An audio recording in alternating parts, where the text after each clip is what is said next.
It is 4 p.m. We're bringing developing news. And the stories behind the headlines. This is Storycon. I'm Regina Lay. I'm Ed Lingao. Some stories you're watching this Tuesday, October 14. Former Speaker Martin Romualdez appears before the Independent Commission for Infrastructure today. He assured full cooperation with the ICI, saying he has nothing to hide. According to ICI Executive Director Brian Hosaka, Romualdez has submitted an affidavit and has also denied receiving luggage luggage of cash from anomalous flood control projects. Apart from the Leyte representative, Budget Secretary Amenah Pangandaman was also invited by the ICI today. The camp of Senator Chis Escudero has submitted a manifestation to the Commission on Elections on the alleged 30 million peso donation he received from a government contractor during the 2022 polls. Escudero's lawyer insists the contribution from Centerways Construction President Lawrence Lubiano was legal, fully declared, and in accordance with the law. The COMELEC Political Finance and Affairs is expected to release its findings on the matter within a month before elevating the case to the Commission en banc.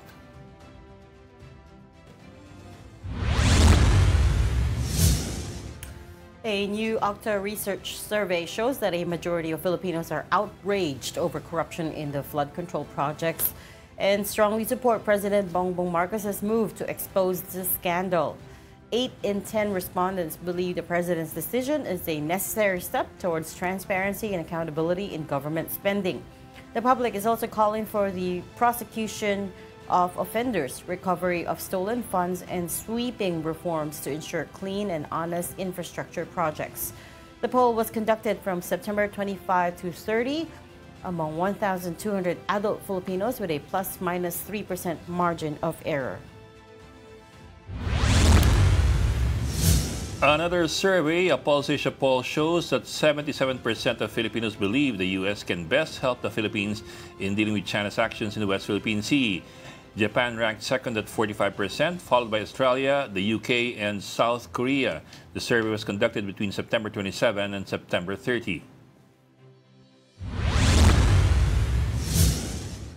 And speaking of China, the Philippine Coast Guard reported another incident of harassment by Chinese vessels while they were conducting a relief mission near Bajo de Masinloc and Escoda Shoal.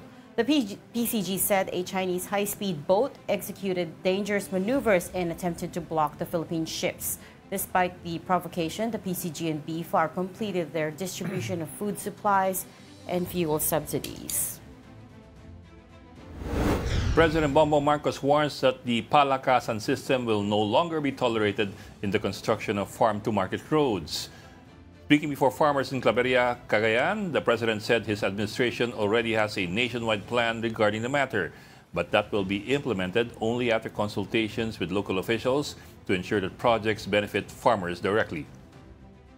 Hindi lang yung kagaya ng dati na palakasan lang, nakikiusap lang, o lagyan ko yung farm-to-market road dito. Pag medyo kaibigan, pag medyo kapartido, sige, approve. Walang plano. Kung minsan kung saan napupuntang farm-to-market road na hindi naman nakakatulong sa ating mga magsasaka. And joining us today, ang taong busy-busy sa telepono. Oh, sino yun? Oh. Oh, nakisirit na may birthday kahapon. Resident Political Pundit ng Storycon po, si Raul Llamas. Magandang hapon po. O, check mo na messenger. Happy birthday, Reg. Principal Reg. Ba't mo ko sinisigawan? I'm right Birthday, here. hindi, para marinig din na. Nino, Para no? Mga tao. naka-mic ka naman eh. Makikinig. I'm right here. You don't have to yell. Sometimes you Ah, forget. mahina na ba yun, ano? Happy birthday. Mahina na ba yung pandinig? Alam mo yung mga method, nalilimot sila may microphone sila minsan. Happy birthday, Principal. Hindi pong bubulangan ako pero yung microphone nandiyan. Did you guys behave while I was Pasensya na, away? pasensya na, hindi ko karir to eh. Pasensya na, hindi ko karir to eh. Nakikimiron lang ako rito. Hindi niyo ba napapansin? Nag-enjoy ka naman eh. O teka, yung isa na nag-enjoy, tawagin natin. And from the Philippine Star, of course, Editor-in-Chief Ami Pamintuan. Hi, Ami. Hi, Ami. Hi, everybody. Happy Tuesday. Diba, Happy Ami, birthday, Reg. Belated. Thank you, Ami. Diba, Ami, Nag-behave hindi ko pa naman- itong dalawang to, Ami. Diba, Ami, hindi ko naman karir ito. Hindi ko naman karir ito eh. Nag-behave ba sila, Ami? Kami Whilst I pa. was Ano, away. behave yan, behave. Behave. Ah, binigay na ba sa'yo yung regalo sa'yo? Pinakita sa amin eh. Hindi niya Ay, makikita, no? Bakit yung regalo sa'yo eh, sa amin eh. Hindi pa. All I know is it's Ay, something... wala pa. Hindi ko alam nga kung ano Mamaya, eh. mamaya. Mamaya. Pakita Hirap na, natin. baka gamitin sa katabi niya eh. All I know is I can Oo use nga, it on oo nga. him. Dapat pag malapit na kayo maghiwalay, Oh. bago ibigay. Pa-sample ka mamaya. Parang nakakatakot naman. Ay, hindi ka matatakot. Siya matatakot. Actually, matatakot. Ay, that's perfect. Oo. You really know me, ah. It has only one purpose. To inflict pain. Wala nang iba. Oo. Exactly. So, what did I miss? Actually, hindi ka na makakaranas ng pain doon eh. Meron pa rin. Kung naman, maubos mo na yung dugo mo eh. Sandali na lang. That takes a bit of time. Sandali na. Pero sa bagay, sa Eh, ulo di eh. alam na yan ko ano, kayo naman. Huh? What do you guys think of me? Alam ko na yan. That says a lot. Or someone living in a cave. In other words, And caveman. And I will stay there While the- until my dying While days. the whole world is burning. Kasi sabi niya, You are playing your violin. oo nga eh, sabi niya I'm still, nasa kuweba pa rin daw ako because I still believe In the goodness of in the goodness, In Santa Claus. your No. fellow being. in Fellow the goodness human of being. people, in Yes, the power In the of independence of Congress, institutions. in the independence of the institutions, Redemption. Natawa si Ambio. In, Natawa yung tawa mo. Sige. Kaya Hindi, yung reaction tatanong mo. nga kita, Edeb, baka may nakuha kayong dagdag na detalye dun sa appearance sa ICI. Wala pa. May Wala. reporter tayo dun, Bok. Mamaya. Bring him in a few minutes. Si Arles is there. Na-ambush kanina si Martin Ramos. I'm sorry, ambush interview. Pero predictable naman yun eh. Dedenay niya, wala siyang nakuha, ganyan-ganyan. Tapos sasabihin niya, ay kung tatanungin siya tungkol kay saldi ko, sasabihin niya, hindi, dapat na nga siyang humarap. that's, yun ang yung sinabi niya. So predictable naman eh. Wala namang... He seemed, he was a little bit smiley, I thought, dun sa interviews. And I thought he looked like he was in good spirits.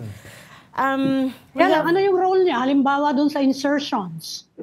Napaka-controversial nun eh. Hindi, sabihin lang naman niya, Diba? wala siya You're the sa speaker. small committee. Never siya dumalo ron sa small committee. Si Saldi ko lang Eh, yung nandun. BICAM. Unlike Alam ka namang hindi niya alam yung BICAM. sabi niya, unlike the Senate President na nasa small committee. Bok, Yun nga yung Yun yung defense. sasabihin niya. That is the defense. Sir Bok, may breaking story from the Ombudsman. May statement. Diba ng so predictable? The Ombudsman sige. announces the reopening of public access to the SAL-ends of public officials. Yan. This decision is guided by a Yay. simple principle. The public has a legitimate right to know how those in government acquire and manage their wealth. Transparency is, okay, we know that already. As the Ombudsman has emphasized, transparency is, okay, we know that talaga already. nito. Yeah, we know that The already. office also calls on all agencies that keep official copies of SAL-ends, the CSC, the OP, Congress, the Judiciary, and LGUs, to align their practices with this policy. Consistency across institutions is key. Selective transparency only breeds suspicion. This step is not about politics, it is about accountability. The public deserves proof, not promises, that integrity still has a place in public service. Okay, that's a sweeping statement na reopening of public access. It's not clear Ayun na when eh. it will start. And what kind of reopening of... Does that mean you can by email request ba somebody? That's what we're By waiting for. request ba siya? That's what we're waiting Yun na for. nga eh. Walang details eh. Basta ang sasabihin nila dyan ay mas madali na kunin ng SAL-end pero may mga parts na hindi. May redacted.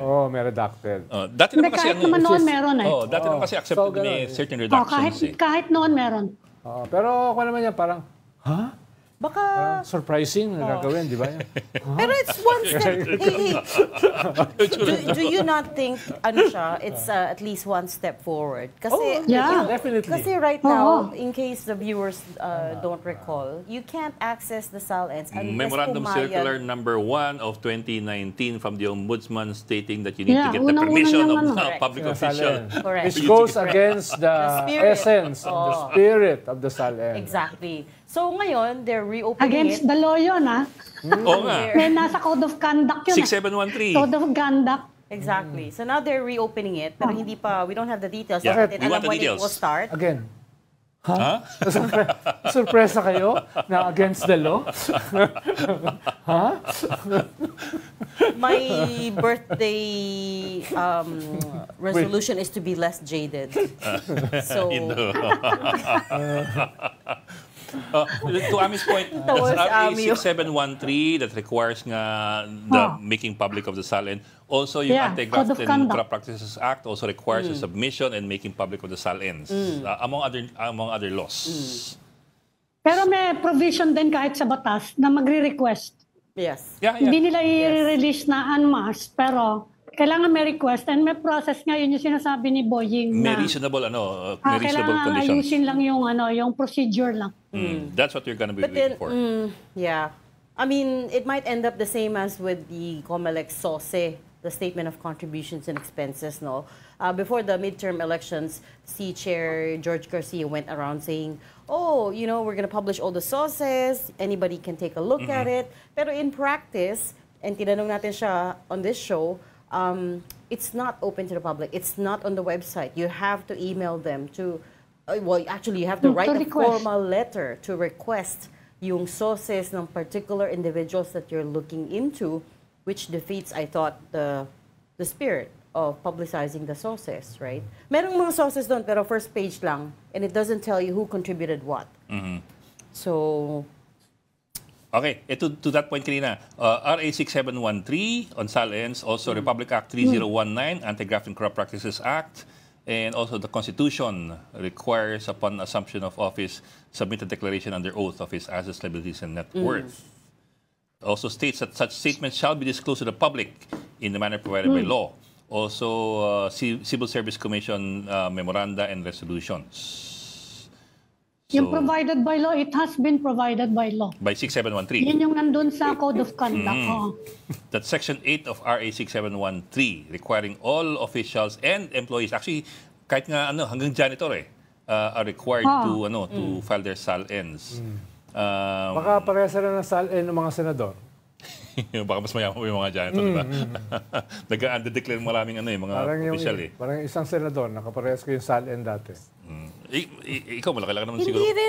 hindi rin klaro if from SALNs from which year onwards, by the way. Yeah, Does it if mean it's retroactive. 2025? Or we can go back as far back as the Duterte years when they changed the rule, right? That'll be interesting. I think that would be dependent on kung ano lalabas sa memorandum nitong si So it's a good step forward, pero the devil is always in the details, right? details. So we need to find out all these. Again, all officials are required to submit their SALNs every year by April 30. That's every year.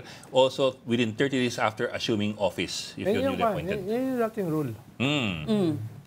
Tapos pinapublish ng mga newspapers, Yes. yung mga sino yung who are the Upon most request SALNs. Si former Senator Cynthia Villar, they were always topping the list because of course they're Mga big GOCC. conglomerate. Mga GOCC kasi ang maraming maraming mga perks at saka Yeah. salaries na malalaki. Kaya, They're beyond the salary standardization oo.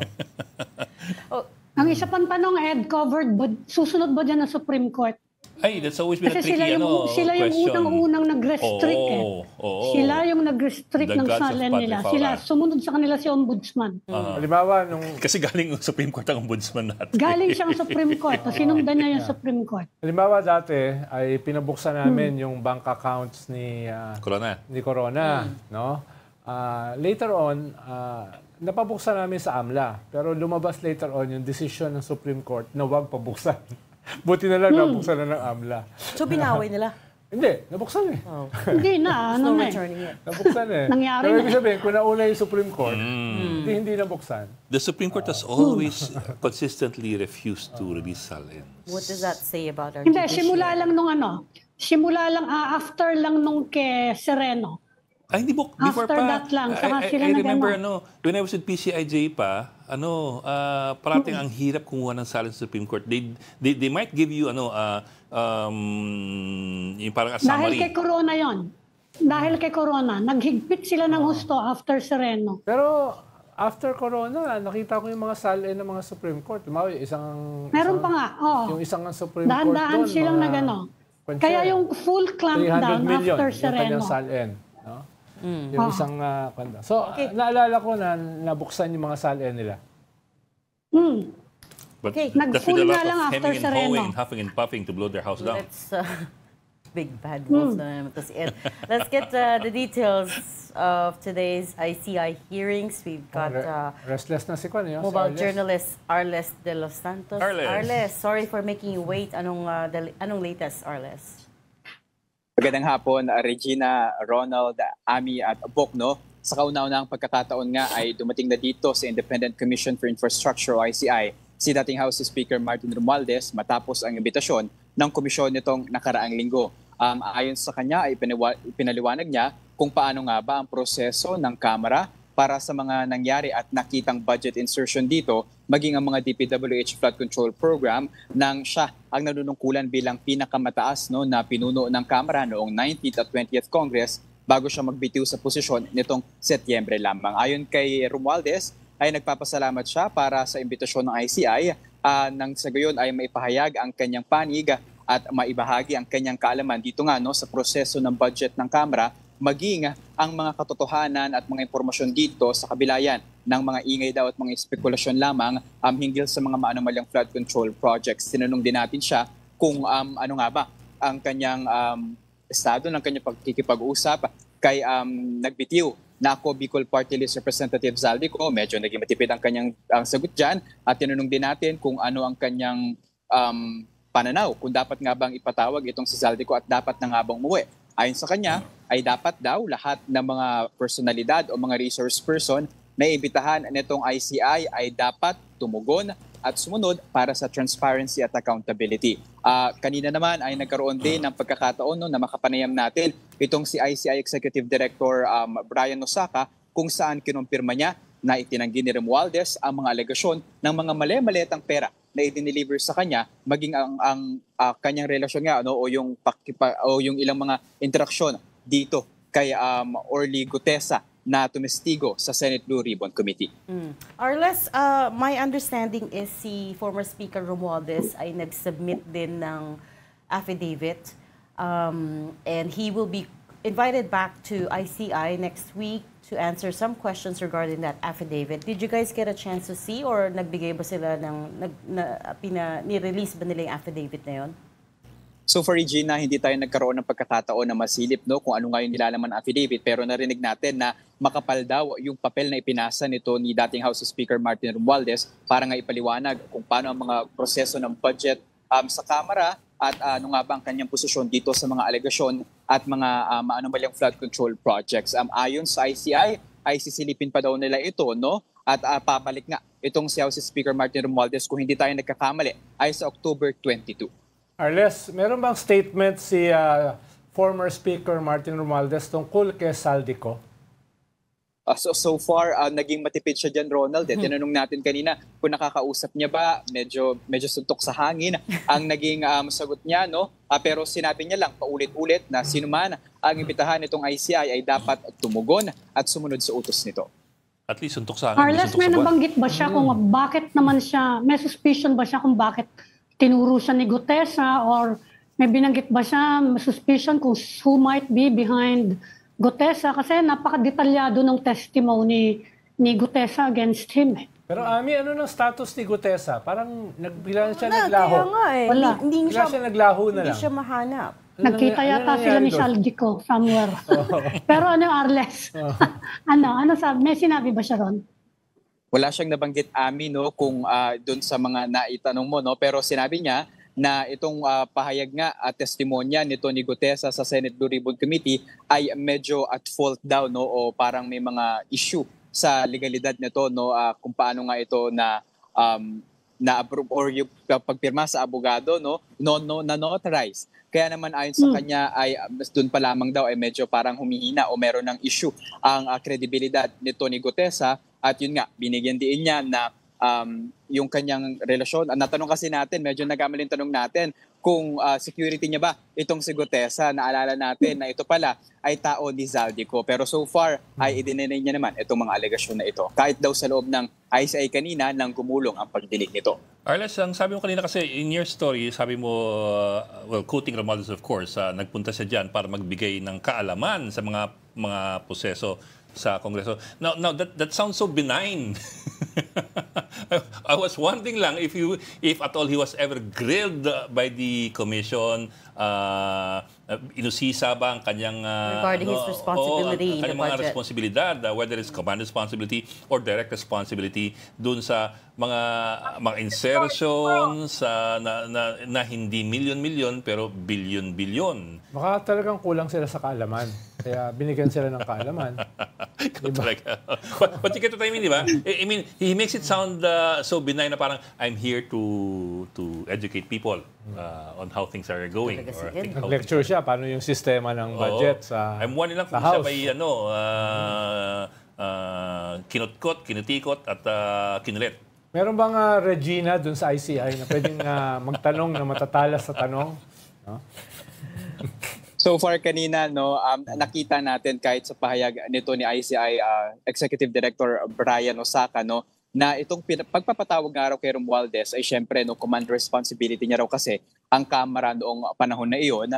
At actually kaparehas ang tawag sa kanila ni DBM Secretary Amina Pangandaman ang dumating dito bilang mga resource person. Okay. Kaparehas din ng dahilan kung bakit nandito si DBM Secretary Pangandaman ayon din sa kanya ay para ipaliwanag kung paano nga ba nabubuo at ano ang proseso ng pagkakaroon ng National Expenditure Program o NEP bago nga ito maging GAA. So ayon naman kay Osaka, ito kasi sila, no, itong mga personalidad na to, ay may mga kaalaman mismo, lalo na itong si House Speaker Martin Romualdez no, na nagbitiw na, sa proseso nga kung paano nangyari itong at paano ito nabuo itong budget na ito. Pero so far, yung details kung nagisa nga ba at kung may mga naitanong nga ba o nahabla, no, unfortunately wala pa rin kasi tayong access kung paano nga gumugulong itong pagdinig ng ICI. Pero nakita naman natin sa mga larawan na nakapag-take oath siya at pinangako na babalik dito sa ICI anong oras man at anong panahon man na ipatawag siya muli ng komisyon. So resource person naman pala, Ed. So pag resource Lahat person naman ka kasi, sila resource persons. bibigay ka ng kaalaman. Yeah. Di ba yung sabi Kahit mo? sa Senate, Lahat naman sila considered resource persons at this point. And just to set the record straight on Orly Guteza,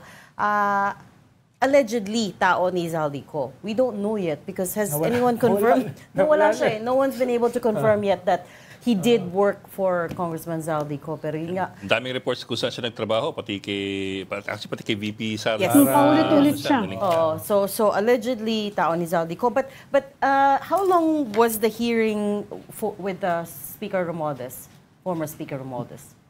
Dumating siya dito around 10 a.m. Regina. No? Si Secretary Pangandaman ay alas 8 ng umaga. On the dot, dumating naman siya. And then alas 10 dumating itong si dating House Speaker Martin Romualdez. And then mga bago mag alas 12. So more than 1.5 hour, no? Yung naging pagdinig nila dito sa ICI. Arles? Wala ba Arles, siyang sabi ng nabanggit ICI, tungkol sa magkakaroon kwan? daw ng pinag-aaralan nila yung compromise doon sa live streaming. Meron bang update dyan today?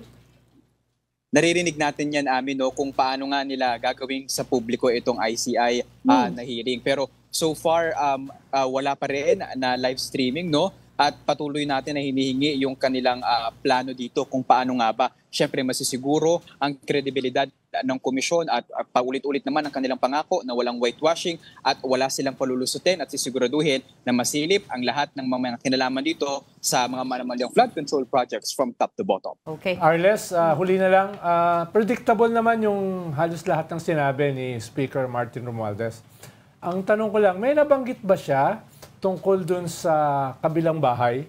May nabanggit ba siya tungkol dun sa small committee? Ano, yan yung isang consistently sinasabi ng kanyang mga supporters. Na never naman siyang dumalo sa controversial small committee. Unlike yung Senate President. So, former Senate President. may binanggit ba siya tungkol doon? Actually, paulit-ulit din yan, no, na tinanong natin, Ronald. But kanina, narinig natin mismo itong si Representative Martin Romualdez na sinabi niya na hindi man daw siya bahagi ng bicameral committee ay ibabahagi niya yung kanyang kaalaman doon sa naging proseso ng budget ng Kamara. No? So wala naman siyang nabanggit na personalidad kagaya na lamang ni dating Senate President Chis Escudero, no? Na tinawag nga siyang mastermind. So far, ayun lamang na hindi raw siya kabahagi ng bicameral committee. Okay. We'll leave that there. Thank you so much for your reporting. Arles de los Santos reporting live from the ICA headquarters in Taguig City. Salamat, Arles. Thanks, Arles. Thank you, Arles. Nami pala niya, bahaging kaalaman talaga.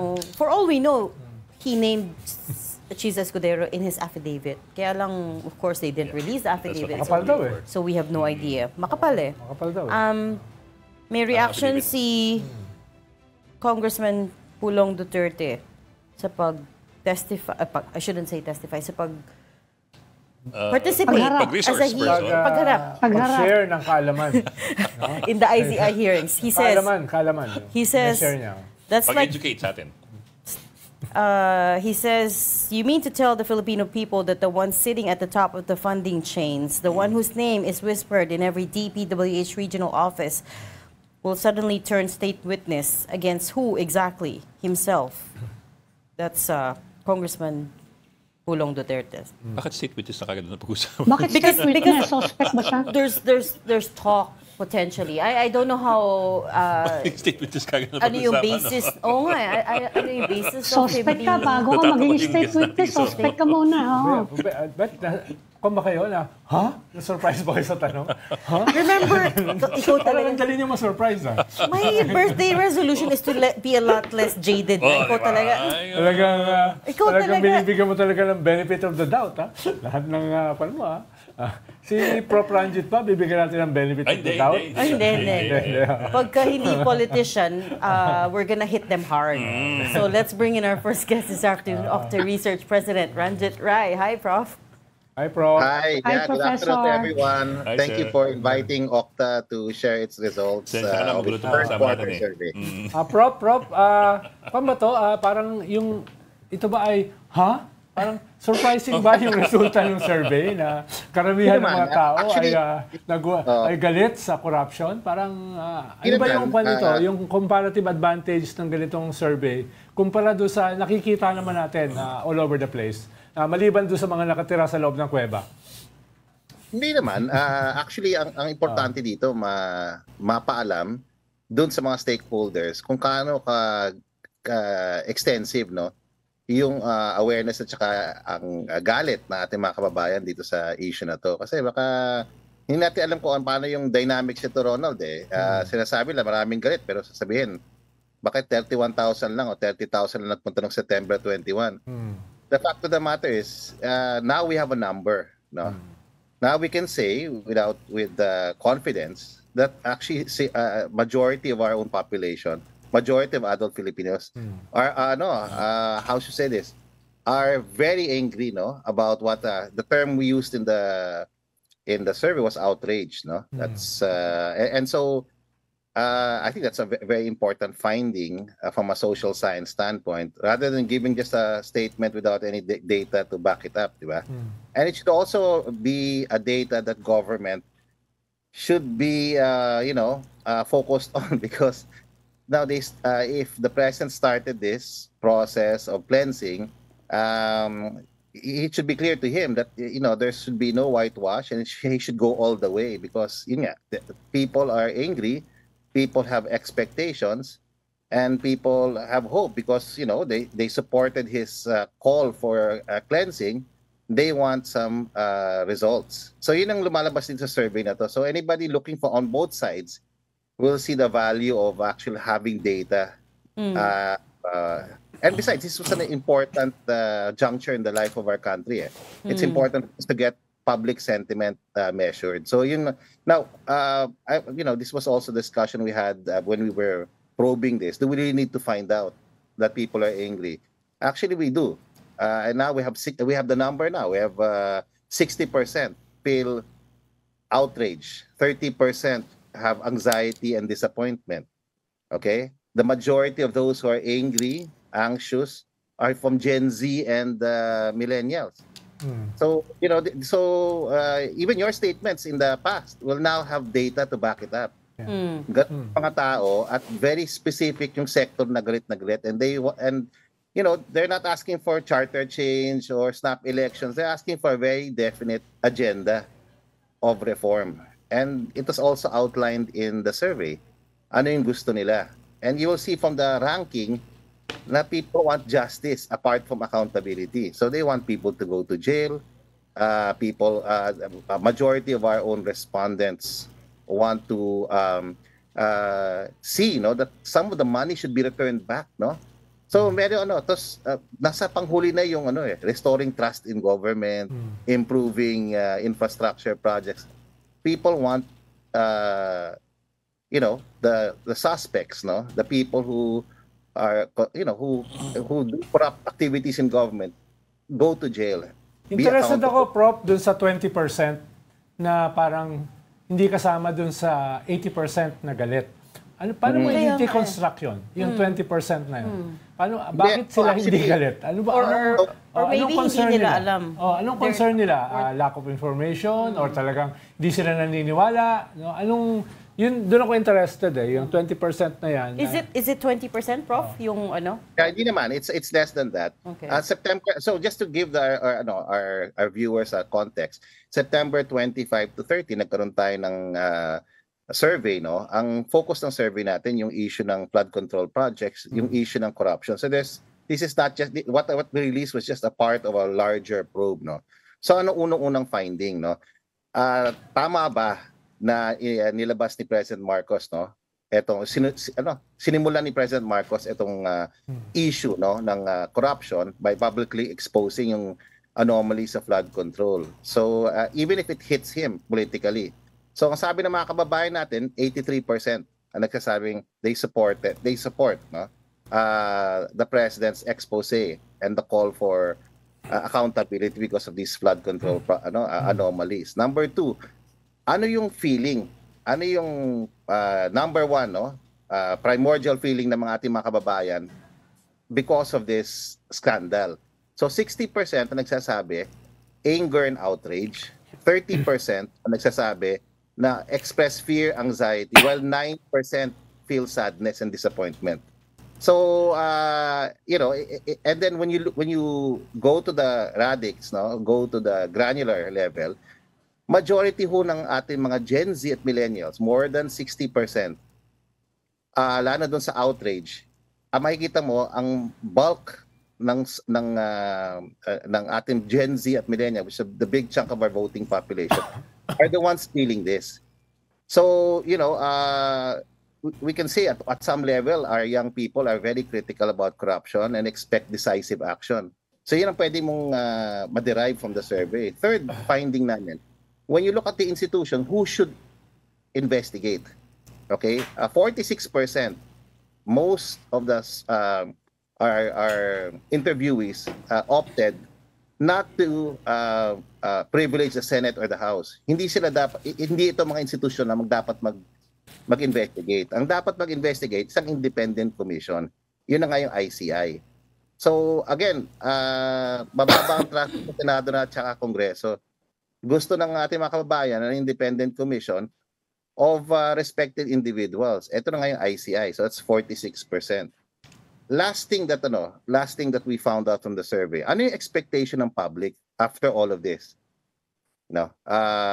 Ang summary is justice, jail time, and reforms. No? Ano yung top 5? Marami tong expectations, but yung top 5, 68% hold corrupt officials and contractors accountable. Number 2, tied, no? Recover lost, misuse funds, 58%. Imprison, if proven guilty, 58%. Number 4, the efficient implementation of quality flood control projects, that's 41%. And then last is strengthen transparency monitoring of government infrastructure. So the results signal a clear, uncompromising public mandate for justice, accountability, and institutional reform. So Filipinos through this survey are sending a strong signal na zero tolerance for corruption. No? While the public supports the president's decision to confront wrongdoing, it expects a lot, di ba? Swift, transparent, credible action, including the punishment of offenders, the recovery of public funds, and long-term reforms to ensure clean, efficient governance. So hindi pwedeng PR lang to. Gaya nga ng nakikita natin, hindi pwedeng performative to. People are angry, people are expecting reforms, people are expecting some of our kababayans who are part of this to go to jail. And so the president, the team, the ombudsman has its work cut out. Sir, looking at the numbers... Professor, palinaw ko lang yung context lang, yung last survey nyo on corruption, malaki ba inakyat neto ng mga taong galit sa corruption? Kasi yung isang survey kahapon, yun ang napansin nila na there has been a surge of sentiment against corruption. What about in your case? It's the same. For the same period, yun rin nakita namin kasama ng ibang mga survey companies na out of the top 10, tumaas ang corruption to the top 5. Now, Okta is a young organization, not more than 5 years old, no? So for us, this was significant because we always saw corruption as not in the top 5 urgent national concerns. It was always got issues, di ba? Inflation, wages, access jobs, to quality food, no, jobs, di ba? Poverty. Yan normally laging top 5. Pero for the first time in almost 4 years, sa amin, at least sa amin, no, and we're not we don't have a long, extensive data bank. But for Okta, this was the first time na nasa top 5 yung corruption. So, tumaas talaga siya. So, the awareness about the issue is very high, and I think government has to take people's sentiment very seriously. Some would argue we are in a critical juncture, and reforms have to be put in place. No, people have to be imprisoned. People have to be made accountable, and systems have to be changed. So hindi pwedeng i-PR to, hindi pwedeng mawala lang to dahil sa Christmas. So kailangan talaga seryoso. The president started it, people appreciate it, but he's got to go full force and follow through with reforms and accountability. Sir, let me just ask some nuancing here. Yung sa first finding ninyo that 83% support the president's expose and call for accountability, I suppose by that you don't necessarily mean that 83% support the administration per se. No. Kasi I mean, if you look at social media now, may linyahan yung mga yan eh. Although everybody's angry, everybody's mad, everybody's fuming through the nose, pero if you belong to this political they're angry with the party lines. Galit kay ganito, pero happy kay ganito. Dito sa kabila, galit kay ganito, happy kay ganito. So may kanya-kanyang blame game. Yeah, Ed, it's not related to support for the president. They just agree, but I don't think anybody. It's an obvious question naman. Nobody will disagree with something like this. Yeah. But I think it's important to understand how many people disagree. Only 3% disagree. So if your margin of error is plus minus 3%, what we're registering is 3% disagree, and only 13% are ambivalent. So without a doubt, there might be people kasi who in government who see this as okay, we're doing this, we have the ICI, let's go back to business as usual. Hindi na eh. The president's opened a Pandora's box. There's no going back from here, and people have very high expectations that a reform agenda will actually be implemented. So I think that's a message for those in power that people are very angry, and if you want to have a number, it's 60%. The others are not angry; they're more anxious. And then the rest. 9% feel sadness. So alam mo yun, there's no gray area here eh. Kailangan yung reform agenda. Everybody feels bad. Yeah, everybody feels bad about it. But, one could argue, Professor Rai, that's to be expected naman. But it's important that we send a signal to our government officials that people mean business as far as the reform process is concerned. They have expectations. Number one expectation is accountability will be realized. Pananagutan, di ba, in Filipino. Number two, they want people to be jailed. Now, if nobody's jailed, I think distrust for government will go up, di ba? And that will ultimately affect its legitimacy. Di ba? What's our moral obligation to follow government that does not mean what it says and says what it means about corruption? Di ba? So this is important data. I know it's commonplace maybe, but we don't have data. There's no agency that's coming out now with actual data about the sentiments of Filipinos, the snapshot, public sentiment at this particular point, which is a historic juncture. Huh? The fact that 60% expressed anger and outrage, and the fact that the bulk of that is made up of Gen Zs and millennials, and they're crying out for justice, jail time reforms. Can we flip that around? Can we correlate that to say that the bulk of Gen Zs and the millennials are now disenchanted with the government? Or they I don't, don't have or just data. less trust with the government. And putting on your political scientist hat, Prof, the question that keeps getting raised is whether or not the youth rallies and street protests that happen in countries like Indonesia and Nepal and Morocco could ever happen here, driven by the youth. My own assessment is this: I really couldn't care less about what's happening to Nepal or to the other places. No, the fact is what we're seeing here is unique because number one, we didn't see this 6 months ago. The renewed activism of our youth.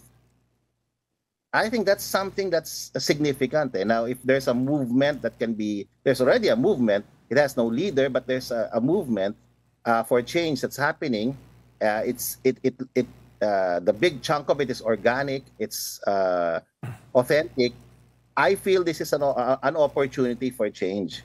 And, my sense is the government, our political class should take this as an opportunity to push a reform agenda forward.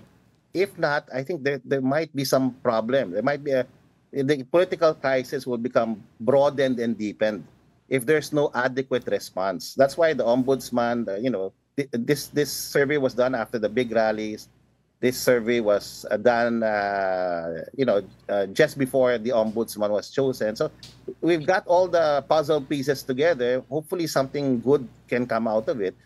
But definitely for those in government looking at this survey, you can't PR out of this. There has to be some reform agenda, set a blueprint for change that has to come out. And it has to be implemented because people are seriously, distrustful of the system and, basically outraged about what's happening. Prof, linawin ko lang, Prof. Nabanggit nyo na 83% ng populasyon ay outraged, galit dito sa corruption na ito. Yes, Pero yes. 60%... 60. Ha? 60 outraged. 60 yung outraged. Tapos 30 yung expressed fear and anxiety, while 9% expressed sadness and disappointment. So, meron kaming choices of how they felt. Okay. So, more or less, yung napaka-konti lang ng ambivalent. Okay. So, pero nabanggit nyo rin na mga 60% yung Gen Z at saka millennials. Sila ay more than 60% nitong total o 60% ng millennials at saka Gen Z yung outrage? 60% more than 60% ng mga ating millennials at Gen Z ang outraged.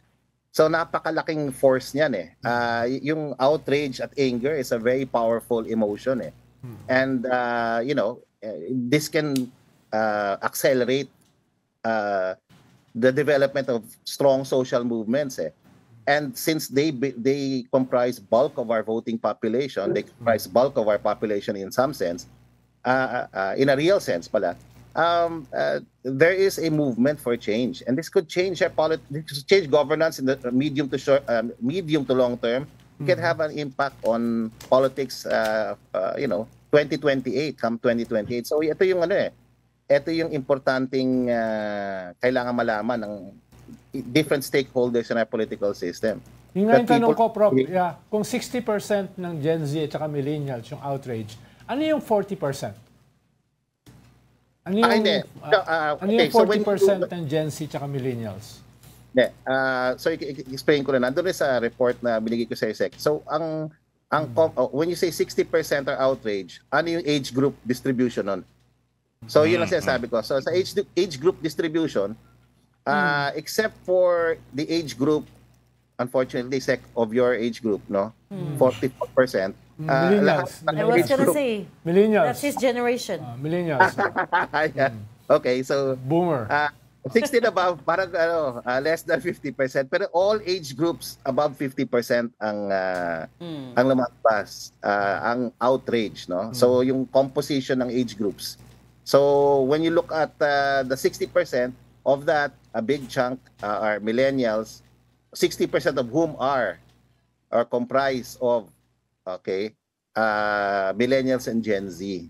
So yun yung age group distribution lang, Sec. So para makita na, syempre, dahil 60%, obvious naman, majority na ating kababayan. Pero anong age groups ang more than 50%. So ang sinasabi ko lang, makikita nyo doon yung Gen Z at saka millennials, napakataas. Close to 7 out of Professor, millennials and Gen Z. Professor, yung Okta, it's known for accurate projections. Although medyo iba yung data niyo dito. Yung yung pagbabasihan niyo. Anong projection niyo? Masustain ba to all the way to 2028? I don't have data to Oo answer. nga, yan na nga. Kulang yung But as a political scientist, you're always hopeful as a political scientist. that the You're always context hopeful. or reform is there. The support, the movement has already started. Let's hope that the political class, okay, and including civil society, will use this opportunity to redirect all that anger towards some sort of reform agenda, because the country is, this is a juncture, a very important situation in the life of our country. If we don't do anything, it could spiral into a massive crisis. Okay, crisis of legitimacy, and that's why it's important for our leaders not to minimize this. No, na alam mo yun, konti lang pumunta noong September 21, hindi naman kasing rami ng pumunta sa Iglesia ni Cristo. Hindi rin natin pwedeng i-minimize yung threat ng destabilization, because there is a real threat. And the goal here is to save our democracy, to broaden and deepen our democracy. And that starts by listening to our own people. They're saying they're angry, they want something done, and that they have a specific reform agenda to push. So, now... Saka isa pang tanong, i-stick ba siya? Will the outrage stick to the politicians? Kasi, halimbawa, tanungin na natin, yung mga Dutertes, di ba? Masyadong maraming dinidikit sa kanila. Maapektuhan ba sila niyan? Mukhang based on, I can't disclose everything, but based on our surveys, hindi sila naapektuhan. In fact, at the latest, our own reading of who's going to win in 2028, it's still Sara Duterte. Not by much, but, significant. Yeah. But for certain personalities who are associated, who are named sa flood control mess, wala. Talagang laki ng impact sa trust, performance, and even just the inclination, the question, will you vote for them if there's elections today? Makikita mo talagang... meron na kayong gano'n baka... Meron na kami, for certain... Baka pwede nyo, kailan nyo ilalabas yan? Commission yun eh. So, yan. But what I'm saying is, people took a hit here. The political system took a hit here. We're still looking at the numbers for the president if he actually if his trust and approval ratings actually went down. But we haven't. We'll release that this week, end of this week, or early part of next week. Does it go down to granular level of details, Prof? I mean, both houses of Congress took a hit, but is there one that took a bigger hit than the other? For instance, there's questions around that, and questions around who's handling it better, because both have been implicated, right? Both the leaders of both houses have been implicated. It seems initially, from what I was able to see from our data, is that I think the Senate did a little better because they had a change of leadership much earlier. So that had some impact. No, it mitigated maybe the decline to some extent. The Senate President. It's wildly popular and at least more popular than the new House Speaker. There's very little awareness of him. So these are the things that initially I'm seeing from the top line data that was accessible to. It's still being processed. So yeah. Pwede nyo na-release namin, Prof. Lagi naman nire-release sa inyo eh. So we're very grateful lagi na lagi kanyo kami iniimbita. In relation dyan, Prof, in relation dyan, Prof, yung Okta, yung pinakaunang naglabas ng presidential preference survey, no? More than a year ago. Pero since then, hindi na kayo naglabas ng presidential preference. May mga ibang survey firms na dati ay hindi naglalabas, na naglabas this past 2 months. No? They in fact adopted our own probe. Well, the only way I can answer is that it was commissioned. The actual probe was commissioned. But for this quarter, kaya hindi kami nakapaglabas, Sec, for 2 quarters kasi that particular probe was commissioned. Now we've decided to provide the public a free access. So we're coming up with our own report probably next week. But initial findings ni Prof. David is nag-flip na. It's similar to what others are seeing as far as pro Marcos, pro Duterte. But still, it's very significant numbers of independents. Sir, nag-flip? What do you mean nag-flip? Nag-flip, kung dati mas malaki yung pro Duterte versus pro Marcos, ngayon... Kung dati mas malaki yung pro Marcos, when we first introduced this probe, ginagamit na ng ibang survey companies rin, they're measuring it using the same framework, political preference, political identification. My initial look at the data is that it's flipped na. So they're more pro Duterte now than pro Marcos. We're still looking at the traditional opposition if it gained. But definitely there's still a lot more who are undecided and who identify themselves as independents. They're not pro Marcos, they're not pro Duterte. And it's a huge number. It's more than 30%. Okay. Okay. We will leave that there. Thank you so much for giving us early indications of your next report. Octa Research President Ranjit Rai. Thank you, sir. Thank you, sir. Salamat, Prof. Thank you, Professor. Thank you. Oh, may dumanganghel. Oh, yan. Because May preview na Katabi kayo. tayong anghel. Ay, thank you. Ikaw ba? Akala ko Katabi tayong anghel. look at that. Kala ko papakita mo yung regalo mo. Parang si Kwan yan si Rousseau. Naniniwala siya sa... Who's Rousseau? Yung kainuman ng lola ko, yung lolo ko. Yung philosopher, French philosopher, na naniniwala sa goodness of men. You have to... Naniniwala, parang ganun ka, di ba? Naniniwala ka sa goodness I'm of trying. Kaya nga resolution, di ba? I have to be less jaded. Otherwise, you look at everything. Pero kinwalify naman niya. Was distorted and debased by the institutions around him. So, ibig sabihin, lumabas din siya ng kuweba. Nakita niya yung paligid. No? Itong mga institusyon na ito. Pakita mo na yung regalo mo, Ronald. Yung regalo mo. Huwag muna. Nag-aasaran pa yung dalawa. Baka mamaya magkaroon ng dugo rito eh. Oh, no. Yan. Ay, naku, masarap to Kaya mo ipaabot kay Ed. Masarap to. Ayan na. Ayos yan.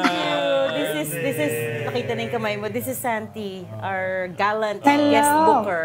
Sa lahat ng mga mga... interview namin, ito po yung nangungulit sa inyo. Bakit hindi tayo nasasabihin ng galant? Pasensya Galant. na. Actually, sa Thank France, you. galant. Gala ka lang, gala. Hindi galant. Sa French. Di ba may Gallant. diabetes ka? Ikaw yung may diabetes. Ako wala. Ako. Ikaw may diabetes ka. Siya yun. The millennial amongst us is the one who has diabetes. Masyadong sweet yung aking personality. Okay. Sweetik. Bakit bumenda pa rin? Muna. Susunog tayo niyan eh. Okay, thank you guys. Hindi ako millennial like Meron kang, ano wish mo? Sen Edu here. The wish is same as you. That we don't devolve World into peace. anarchy. World peace. World peace. Uy, hindi. Seryoso. 2 years ago, it came up on my Facebook feed on The Big Story. They also gave me a cake because I was doing the newscast that day. My wish was... World peace. Hindi, that was the week. That was shortly after the weekend that Hamas attacked Israel. Ay, October 7. Oo. Tapos, So wish dalawang wars na at that time. That was Ukraine and Israel. And my wish was world peace. Well, Ngayong birthday mo, nagpirmahan na. kahit pa paano, may Ngayon, ceasefire. nagpirmahan na sa Gaza. Teka mo. Hindi pa naman kasi. Gusto namin kumain. Birthday mo. Thank Pasakali you. mo. Nadama ko sa kwento eh. Thank you, guys. Thank you. World peace. World peace. First, sana Good naman, with all men sana naman, and women. Hirap kainin yung cake na walang spoon eh. sana naman may makulong Kakamayin natin yan. from Kaya this ba yun? mess, right? Ay, sorry. Ilan ang gusto mo makulong? 12 Gusto mo rin ba ng death penalty katulad ni Vice Ganda? for plunder. Well, of course, it doesn't solve anything. Pero, I mean, the threat of death penalty sa mga plunderers, what if you raise the the amount to ano? Oh, 50 nagiging million. rin siya. Ano ba yung threshold ng plunder ngayon? 8 million? 50 million. 50 million. Graph pala yung 8 million. 50 million. Oh, yeah. Tama na. Sarap i-provoke. Sarap i-provoke. Okay, we're over time now. Nagata siyang death Ang gulo penalty. niya. Hindi. Death penalty doesn't solve anything. But sometimes, Oo, yun. sometimes, Yun nagsisimula yan. Sumasagot. But sometimes we have Yung to. ganyang qualification. maybe you need a reset. Oh, di ba? Naku, delikado yan. Joke lang. That's very fascist, no? Okay. Thanks so much for joining StoryCon Sarap today. Ami sabihin. Pamituan, editor-in-chief of the Philippine Star. Ronald Llamas, our resident political heckler. Heckler ulit siya today. Provoker. Join us again tomorrow, 4 p.m. for StoryCon. I'm Regina Lake. I'm Ed Lingao. Kapatid, we are one news all sides all the time. This is the Story Conference Group or the StoryCon Group.